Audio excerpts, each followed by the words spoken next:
அழைக்கிறான் மாதவன். எல்லோருக்கும் வணக்கம். இன்னைக்கு நம்ம வந்திருக்கக்கூடிய இடம் வந்து பாத்தீங்கன்னா திருச்செந்தூர் முருகன் கோவில், ஸ்ரீ சுப்பிரமணிய சுவாமி திருக்கோவில்ல வந்து நம்ம இருக்கிறோம். எதுக்காக இன்னைக்கு இங்க வந்திருக்கோம் அப்படின்னு சொல்லி பாத்தீங்கன்னா, நெக்ஸ்ட் நம்ம வந்து பாத்தீங்கன்னா இந்த திருச்செந்தூர் யாத்ரா வந்து பிளான் பண்ணிட்டு இருக்கோம். அதே மாதிரி வந்து பாத்தீங்கன்னா கிட்டத்தட்ட கிளாஸ்ல அனௌன்ஸ் பண்ணியிருக்கேன், நம்ம முருகருக்காக ஒரு பாடல் ஒன்று பண்ணிட்டு இருக்கோம். கிட்டத்தட்ட ஒரு 95% வந்து நிறைவடைஞ்சிருச்சு. இன்றைய தினம், அதாவது இன்னும் ரிலீஸ் டேட் வந்து பிளான் பண்ணிட்டு இருக்கோம். இன்றைய தினத்துல இங்க திருச்செந்தூர்ல இருந்தே வந்து அதோட ஃபர்ஸ்ட் போஸ்டர் வந்து ரிலீஸ் பண்ணலாம் அப்படின்னு சொல்லி பிளான் பண்ணியிருக்கோம். அதுக்காக தான் இந்த திருச்செந்தூர் வந்து வந்திருக்கோம்.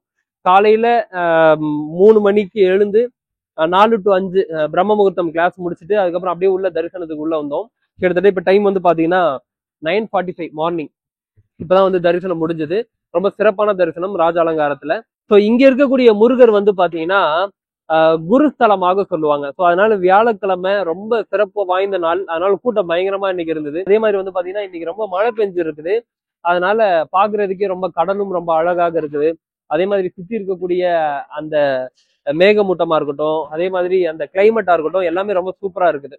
ஸோ இந்த இடத்துல இருந்து இந்த ஒரு விஷயத்த உங்களுக்கு நான் பதிவு பண்ணணும்னு சொல்லி விருப்பப்பட்டேன். கூடிய விரைவில் நம்மளோட முருகரோட சாங் வந்து ரிலீஸ் ஆக இருக்குது. எல்லாரும் உங்களோட சப்போர்ட் வந்து கொடுக்கணும்னு சொல்லி நான் வேண்டி விரும்பி கேட்டுக்கிறேன்.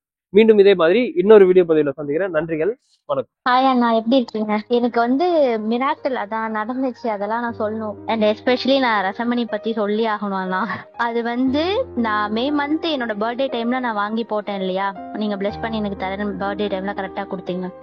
வித்தின் 15-20 டேஸ்க்குள்ளார நான் ஒரு பெரிய வேலையை நான் அந்த ஒரு ஹார்ட் பிரேக்ல இருந்ததுனால அசால்ட்டா விட்டேன். எனக்கு அதை விட பெருசு கிடைச்சிருச்சு. அது எனக்கு எல்லாரும் என்ன திட்டினாங்க, ரொம்ப ரொம்ப ரொம்ப திட்டினாங்க. நீ எவ்வளவு ஒரு அதுவே உனக்கு ஒரு பெரிய லக்கு, வெறும் பிகாம் வச்சுட்டு உனக்கு வந்து கேபிஎம்ஜில வேலை கிடைச்சிருக்கு, அதை நீ எவ்வளவு கேஷுவலா எனக்கு ஹீலிங் ஆகணும், எனக்கு ஹீலிங் பீரியட் வேணும்னு சொல்லிட்டு நான் 4 months வந்து வேலையை விட்டுட்டு இருந்தேன். ஆனா நான் யோசிக்கவே இல்லை அடுத்த வேலைக்கு போகணும்னு கூட. ஆனா ஒரு ஸ்டேஜ்ல ரசமணி பத்தி எனக்கு வந்து அண்ணா சொல்லி அதுக்கப்புறம் அதை நான் தெரிஞ்சு அதை போட்டு எனக்கு கிடைக்கும், அதை விட பெருசு பிக் கம்பெனில கிடைக்கும்னு நினைச்சேன். இப்ப நான் வேர்ல்ட்ஸ் ஃபர்ஸ்ட் ஆடிட் ஃபார்ம்ல நான் ஒர்க் பண்றேன், அதை விட பெட்டர் பொசிஷன்ல. வந்து இத வார்த்தையால சொல்றதுன்னு கூட எனக்கு புரியல, ஆனா அது நடந்துடுச்சு.